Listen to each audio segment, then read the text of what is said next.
Going to move on to our GMA cover story, taking a closer look at the efforts to make our schools safer for students. Nightline's Juju Chang is here. Juju, some school districts across the country are now using anonymous tip apps? Absolutely, Robin, and it's all based on one crucial stat. Roughly 80% of school shooters tell someone of their plans. 60% tell more than one person. So many students at Stoneman Douglas say they had concerns. So these apps provide a safe, anonymous way to report such tips, which could save lives. In the aftermath of the Parkland, Florida school shooting, a growing number of districts are asking students to send in anonymous tips using apps like this one in Colorado called Safe to Tell. Just this week, more than 60 students using that app to report a social media post that threatened violence. The threat ultimately a joke, but school officials making clear better safe than sorry. The security protocols that we have in place have caught a lot of threats since the Florida incident. Safe to Tell reporting they've received 154 tips of planned school attacks since the Parkland shooting alone. Another anonymous app, Say Something, is in 7 regions, including Boston and Miami-Dade County, and now onboarding another 23 cities or districts. The Say Something anonymous reporting system is a 24/7 app, website, and telephone line that enables any student or teacher or parent to submit any tip or threat that they've heard, whether someone is being bullied or a fight's about to happen or someone's cutting or there's a threat of school violence.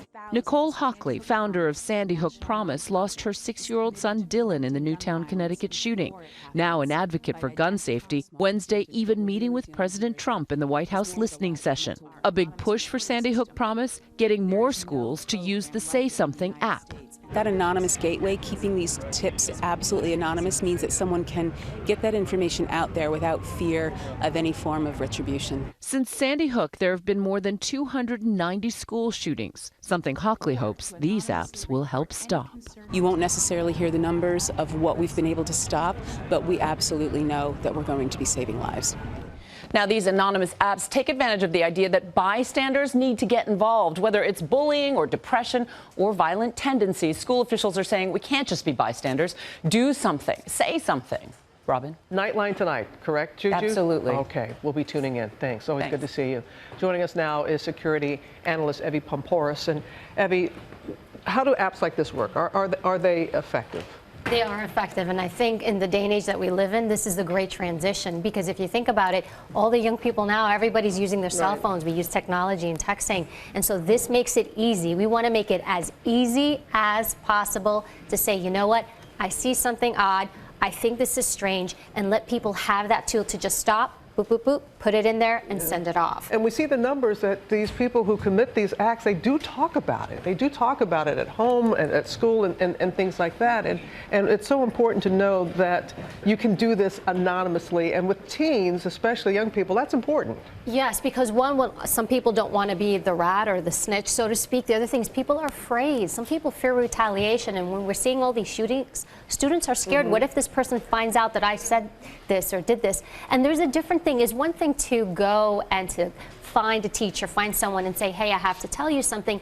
And there's another thing where you have this comfort and safety of just doing it through your telephone. This is really important. And it's also going to help law enforcement identify patterns, because now they can see, you know what, we've got these 15 tips on this one student.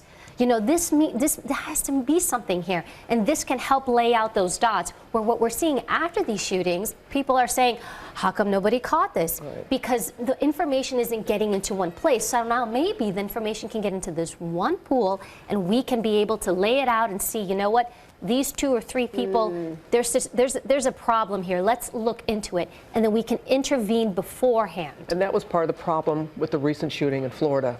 If they had been able to link all of that together, because there were so many people that were saying that. And that's many of the shootings. Many of the shootings. All right, Abby. Thanks so much. Thank you, I appreciate it. Hi, everyone. George Stephanopoulos here. Thanks for checking out the ABC News YouTube channel. If you'd like to get more videos, show highlights, and watch live event coverage, click on the right over here to subscribe to our channel. And don't forget to download the ABC News app for breaking news alerts. Thanks for watching.